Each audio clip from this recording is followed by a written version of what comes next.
So, bago pala natin i-end ang reading na ito, pahabol ko lang mga kapatid, kunin muna natin yung initials ng taong paparating or makakadil mo soon. Yeah. My spirit angels, sino yung taong paparating, makakadil ng ating collective? Okay. Alright. Hold on. So, we have letter O, G, K. Oh, K yun kanina. Baka may K, baka may Jake.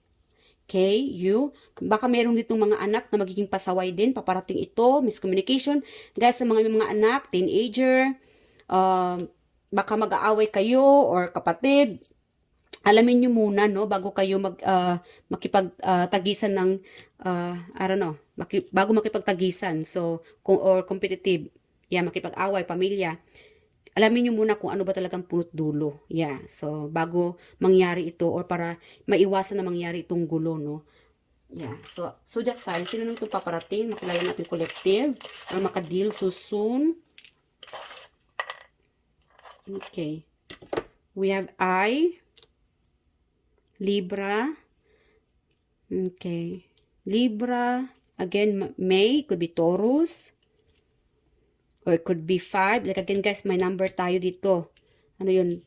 5, 9, 6. Okay. Check nyo na lang mga kapatid. Angel number 596. Virgo. This could be you or the person na paparating or makadil ninyo. Or sa sitwasyon na no. Gemini.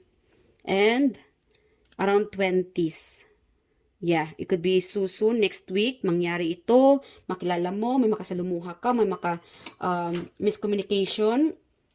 So, that's it mga kapatid. I do hope nag-enjoy ka sa reading na ito. I love you guys and please leave your comment below what you think about this reading and share your story, no? Bumalik kayo dito kung ano nangyari, nakaresonate kayo at ingat-ingat kayo palagi at maraming salamat. God bless you all.